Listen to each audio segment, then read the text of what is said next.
We're back, baby. It's the Charity Stripe. Hit your free throws because they are free. February 27th, 2023. It is Monday. How you guys doing? Good. Sleepy over there? Yeah. What you guys watching Last of Us? We all are, right? We all are. Nick didn't see it, though. I have to wait for my girlfriend to get back from Palm Springs to watch it with her. You are the last of us to watch Yes, it. I am. Going into The Last of Us this week. But I was the first of us to start it. No, I watched. I watched the first night. I watched the first night. It's not like your Game of Thrones. No, I didn't. Claim. I watched it's later not your in the Game week. of Thrones claim. That was impressive. Like you were like there in the first season. That I can get behind. I would probably watch it within the first week. The only episode I didn't watch on quickly. Sunday night was the first one. You are correct. But after that, I've I caught it pretty Sunday night quickly every time. watched it. Yeah, and we were discussing at dinner last night. I had low expectations for this episode, but it was better than I thought. Really? It's We'll have to, once the entire season comes out, we'll have to do a power rankings of the episodes. It's on the lower half for me. So far. Yeah. There's definitely a couple episodes in the season so far that have just been like real big setup episodes where they're just kind of like, getting from point A to point B to get to the next big storyline. This was heavy Ellie backstory, and I'm a Pedro Pascal stan, dude. I love that guy. That's how I felt into it. He's in it a bit, but not much. But it was better than I thought. But yeah, it was on the lower end. I'm honestly, I need him on screen, man. I need him on screen. I mean, he literally just grunted. That gives nothing away. He's shot up the board, like the power ranking boards for actors, huh? Yeah, and he's got Mandalorian coming out right after Last of Us finishes. He's like the TV version of Jonathan Majors right now. Just like everything he's in is just out. Who had back? He is probably going to have, with Creed 3 coming out, he's going to have 2 movies in a row that are consecutive box office tops. So like he had the Quantumania movie that was number 1 at the box office. Which I heard did terrible. Right, but of course, the Marvel movie. It did well, but it wasn't good. Critics aren't loving it. And then he's going to have Creed 3, and that's for sure going to be number 1 at the box office. I've dropped off the Marvel movies. They've dropped off a bit. Yeah. For another time, though. Let's Sure. You want to talk sports? Sports been great. Can I ask you guys a question? Sure. Okay, so spring training has started. Something already happened in one of the games where everybody's been talking about like the pace of the game, right? And there's some new rules, and I would love for y'all to just like quickly explain to me the batter's box rule on timing, and because it resulted in an automatic out in that Braves game, right? Yeah. So you have 8 seconds to get into the batter's box, basically. Right. And if you go over that, then it's an automatic strike. So Manny Machado was the first player in MLB history to get an automatic strike because he took too long to get in the batter's box, so he started the count 0-1. Obviously, it's going to take guys time to readjust because, look, your muscle memory, you're used to your playing. routine is your entire established. life. Like some of these guys are in their 30s and like they've been doing it their entire life. So it's not going to take long, in my opinion. Now they're going to be super focused on getting in the zone quicker. But that Braves thing was crazy because it was like bottom of the ninth, bases loaded, 6-6, 3-2 right? count, Yeah. 6-6. Like if it's a ball, it's a run that wins the game, and if it's a strike, it's out, pushes it to extras. And I don't think they even do extras. It's a tie. It's a tie. It's It's a tie. So it literally ended the game on an automatic strike, which is ridiculous. Yeah, it's ridiculous. I will say, if we're gonna do these rules, we got to do these rules. That's it. You can't just. There's no like, okay, like Circumstance doesn't change when the rule applies. Yeah, it doesn't of change in course. any sport. Right. I would say that maybe they should not do it in the playoffs. I think they should. There should be a mid-season assessment for the pitch clock in the batter's box. I think that's fair. Look, I'm interested to see if it affects like halfway through the season if they have an assessment point. Like, what does the ERA look like for guys? Because if you're speeding it lower, I don't know. I just think that. Well, if you look at it at both sides, like the pitcher and the batter have to make a decision quicker to both lock are getting in. sped up. Right. If anything, I think ERAs are going to be higher. You think they're just going to grip it and rip it? They have less time to be settle tactile. in, less time to be tactical, less time to try to outthink the batter. Yep. Especially if you get behind in an account, like if you're behind 3-1, like you know you don't really have as much time to just try to like really, unless you're a really skilled pitcher. There's some pitchers that shake off pitches just nonstop, right? You don't have time to shake off the pitches that your catcher throws down at you.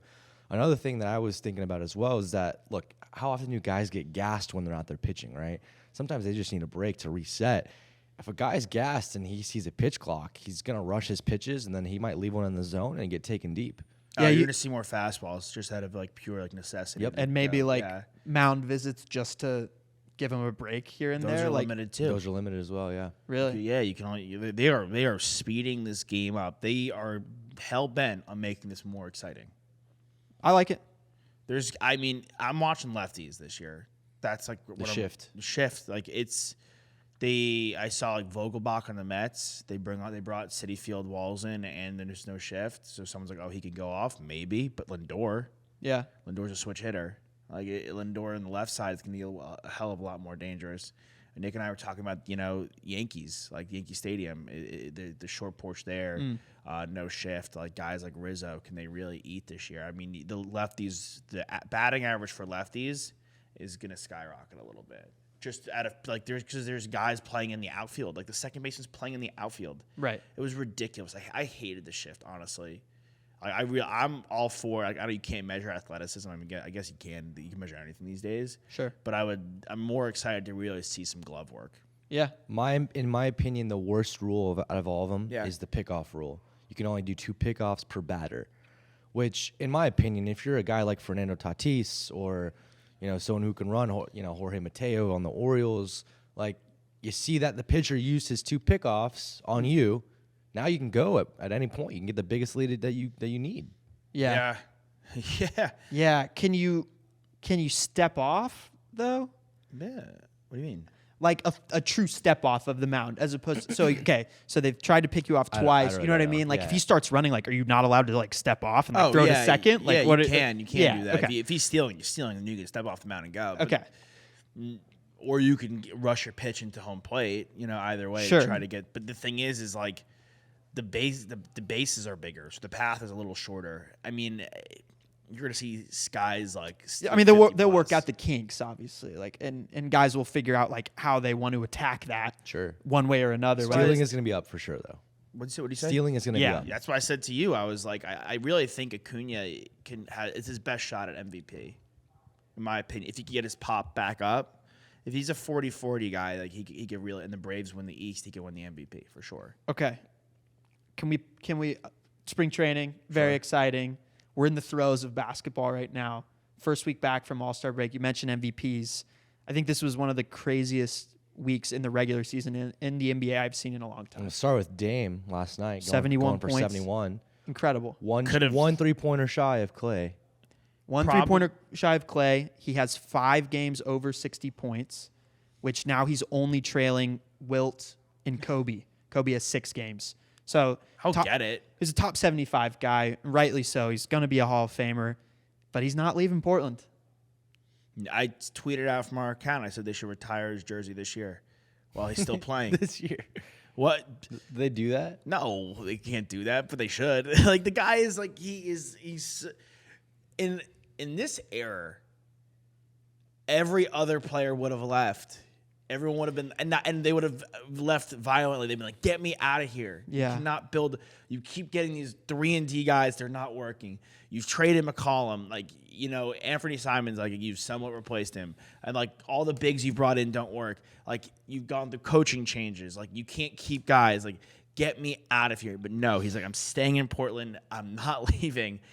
He goes, I will live and die a Blazer. Yeah. And he continuously puts up these games. I mean, granted, it's against the Rockets, who literally, like, you talk about Bart Scott can't stop a nosebleed. Worst defense in the league, bar none. It's not even just Dame. Like, every time someone steps up against the Rockets, they are going off. Whoever the best player is, if you see, like, Giannis or somebody going against the Rockets and it's not a rest game, you bet the over on their points. I think there's like 10 superstars that have scored over 45 points against them this season or something. Someone did it twice. Yeah. Forget. Well, the only thing that I would be concerned about is getting pulled mid-game, right? Like, let's say you're hovering around that over, and you're like in the fourth quarter and you only need like 5 more points, but there's 8 minutes left in the game, that player's not going to play because you're blowing him out by 20 points. The thing is Right. like they're But he needed to play though. Yeah. they are so bad defensively, but they're competent offensively. Like they have guys that can, they do. Like he can put a point. They can score. They just it's They're a a better throw, offensive team than, It's like pickup basketball. That's the signs right, of a man. young team, though. Yeah, but they're better offensively than the Spurs probably or the Pistons. Yeah, As well, it the stand- Pistons are missing their best player, so that's They are all things into consideration. They are probably better than them offensively as it stands right now. yeah. I mean, Jalen Green is I of enjoy- those three franchises the best scorer between all three of those franchises. Fact. I enjoy watching. The Spurs on offense more than I enjoy watching the Rockets right now. They're chaotic. It's kind of just all one-on-one ball. Like the Spurs team is really bad talent-wise, but they have some fun guys. There's I some guys actually that are would good. challenge that. I think Keldon Johnson might be as good of a scorer right now as Jalen Green is. He's averaging 20-plus points per game. He gets to his spots. He's obviously older, more mature. He's played in the league longer. He knows how to pick and choose. But But for a guy who's more likely to go over 35 plus, Jalen. yeah, of course. But they So- also Malachi Branham is awesome. He's really good. I mean, Uh, they'll turn it around quicker than most. But yes, so Dame, unbelievable. We were But not- watching at dinner last night. Not an MVP candidate. I respect that he wants to stay in Portland. It's amazing.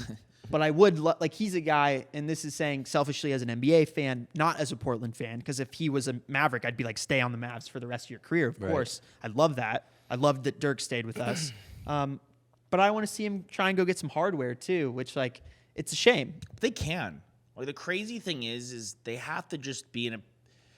The Blazers were in that position where they are drafting in the middlings of the first round, where it's a little bit harder. It just is a little bit harder to hit. I'm not saying you never hit because you have guys like Giannis, you have guys like Kawhi, other guys that Nash, guys that are in the middlings of the first round that you hit on all the time. Yeah, but I they would don't- love to see them be in a position where they're picking in the top 5. They don't have the time even to pick a guy that's in the top 5, top 7.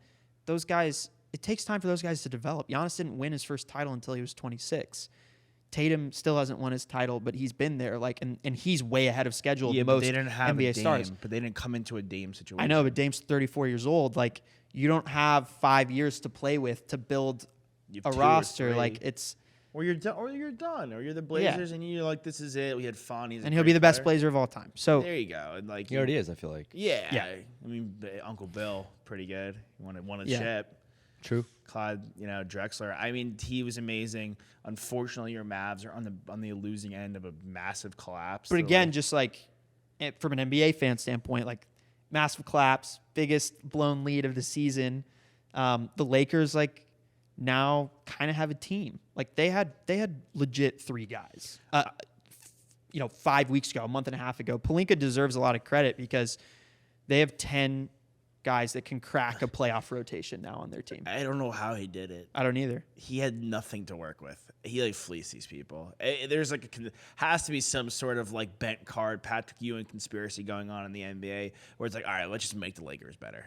'Cause they need to be good. What team in the NBA do you think has had the most NBA players on their team at one point? You know what I mean? In one regular season? If you take all of the players in the NBA, Mm. which team have the most players played for? I feel like the Lakers are up there. Gotta be.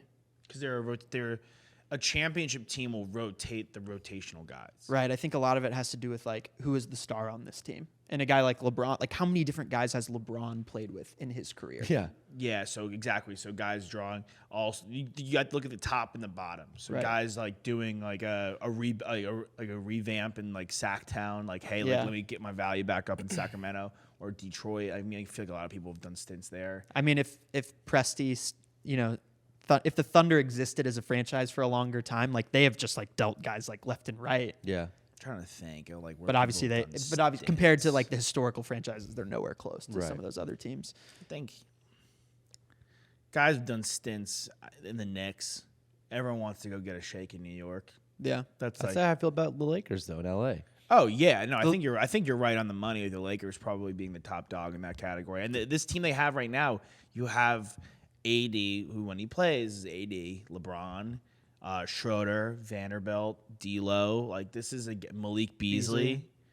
Bamba, Reeves, Lonnie Walker. Like when I said That's they're like 8 legit. guys. You just listed 9. 8 dudes. That was 9. That was 9. Yeah. That's 9 dude deep. Like you guys are not 9 dude deep, are you? Realistically, like that? We're probably like 8 or 9 once Kleba comes back. Who he didn't play in that game. We desperately needed him because Vanderbilt had 15 rebounds. Davis had 13 rebounds. They dominated the paint. But that game, and then there was the earlier in the week, the 176-175 game between the Kings and the Clippers, and then Jokic had a triple-double against the Clippers last night. Like the NBA product, I guess these guys are just like, it's time. Like it's time to go. Yeah. Well, and it's been great on this all past those week. on all those franchises, the Clippers are dangerous. I still think they lost an OT game to the Nuggets. They lost that OT game to the Kings. To me, they still are a very dangerous team that is getting cooking. And I think we were talking about it last night, this is the best place for Russ. Played I well agree. with Paul George in Oklahoma City. There's a familiarity still in Los Angeles without like the gaudy Doesn't Laker have to move. Like doesn't have to worry about any of that. Right. He's Still back at home, home. too. Yeah. Like the gaudy Laker nation. coming Kawhi breathe- makes everyone better. Yeah, breathing down your neck. Ty Lue's a veteran coach. He's also like, if you bring Russ off the bench, like in a playoff series, that's something you really have to deal with. Like, he's just a guy that you can't, like, you have to spend some effort and time to game plan against because his motor is just nonstop. That's the crazy thing. It's like he wasn't able to mold his game for what the game became, which was raining threes if you're Sure. the primary ball handler. But he hasn't lost a step. It's not like he's gotten slower. His game is still kind of the and same. he even might be like 10% slower, but like he was so fast and dynamic before that He's it such doesn't a even freak matter. Athlete. Like his game is still kind of the same. Yeah, for sure. So like when you're bringing your second unit in the playoffs and it's Russ, And you have to deal with that. It's a lot. it's a lot. So to me, they're dangerous. To me, Jokic is such a marvel. The way he gets triple doubles is so efficient, dude. It's not Yeah. like the 40 he got is just. It's not like it. I mean, there was times where James Harden and Russ like they'd get like these unbelievable triple doubles, but like Harden would be like 6 of 22 from the field. And he'd be like 17 of 18 from the line, which is great. You're a great free throw shooter. You get to the line, it's easy opportunities. Yeah. It- Praiseworthy, for sure. Yeah, Good job. praiseworthy for sure, yes. But like at the same time, the 6 of 22 is nothing to write home about. Very ugly, Right. in my opinion. Where Jokic understands kind of the triple-double he has to get. He goes, all right, sometimes I have to be 18, 15, and 16. Sometimes I have to be 40, 17, and 10. Like he plays within his team, and he doesn't have to be the guy that scores 35 plus a game. And I think he gets that, and that's why their team is firing on all cylinders. So quite is he frankly. still for you the MVP? Yeah, I mean, you know what? If Embiid had hit that shot against the Celtics and it had been on time, so he hit a 3/4 court chuck. Ridiculous that he Paul hit George it. hit one too. Yeah. If neither counted. If Embiid's had counted, I feel like the momentum would have swung his way because he was dominant in that game against the Celtics. And Tatum had an awesome 3-pointer at the very end after not having a great game. But that was another game this past week that was But awesome. Jalen had a good game. The thing is with the C's is like, that was an awesome game to watch. We were down by a bunch. And again, it's the NBA. They're just so deep, though. Like, Horford hit 5 threes. Derek White contributed. Yeah, Brogdon's going to be the sixth man of the year. deservedly so. Yeah. And so if this team's, it's just is Rod Will healthy. Muscala was another like smart pickup, and the Celtics team is very strong. I think the Kings team's fun. Like you bring them up, like Malik Monk with paired back with De'Aaron Fox. I mean, Yeah, it's a Charlotte cool Kentucky Charlotte's reconnect. just desolate, dude. But Yeah. even they kind of rattled some off recently. Like Charlotte. like they're not. I think Charlotte of like the three crap teams I mentioned before is probably better offensively. They have LaMelo. Right, but the place that I would least like to end up if I were a prospective draft pick. Charlotte. Yeah. Because their franchise, by and large, franchise history stinks. No, thank you. Yeah, it's garbage. Well, there's going to be a lot of new players in the NFL Yeah. ending up spots. Draft. Combine starts today. Yeah, people are in Indy or this week. And it came out that the Bears are leaning towards, they were never going to trade Justin Fields. For what? To run it on a rookie quarterback? It just sets, it resets your quarterback clock, but it also sets you back. Like you just had a guy that ran for 1,000+ yards. And to me, their offensive line was not great.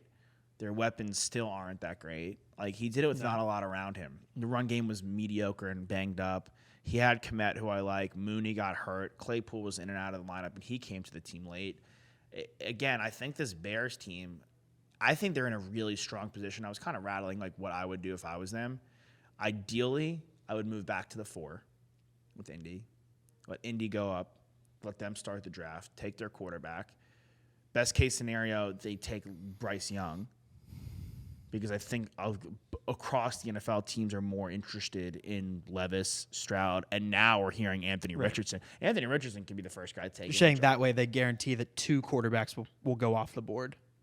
Because I think Houston will, if it's not Bryce Young, I think Houston will go with Stroud or go with Levis or Anthony Richardson and really, take their sweet time developing those guys. Then people are talking about Arizona taking a quarterback. I think if 2 quarterbacks go like bang, bang, you could see the Raiders move up from 7 to 3. And then the Raiders take the 3rd quarterback.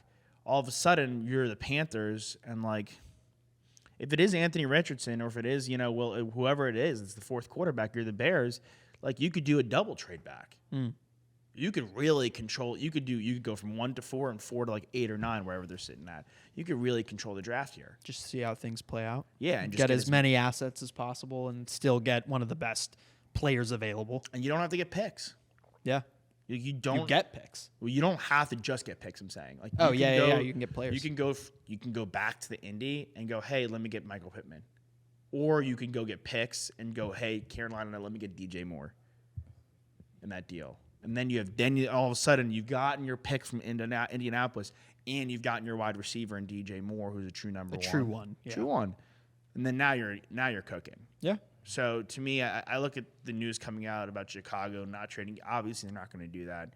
I don't think they're in a position. I still think their roster offensively is around Justin Fields. They would really need to homer like in this draft, and there's not like an offensive player, like an offensive. There was a sick offensive tackle to take 1st overall. Like, all right, you go make the pick, but there isn't. So it behooves you to kind of move back again, and if they can be there at like 9 or whatever, 8, wherever Carolina's drafting, I think it's 9. Then they can take dealer's choice of whoever's there for offensive tackle: Skoronski, Broderick Jones, Paris Johnson, something along those lines. I'm with you. But yeah, that's what's gone on in Chicago today. Cool. Excited to see these guys display some of their talents and their traits in the combine. It's great. 40 is always fun. I wonder if anyone. Well, I can't wait till the day that someone like runs an official less than like 4.2. I don't know if it's possible.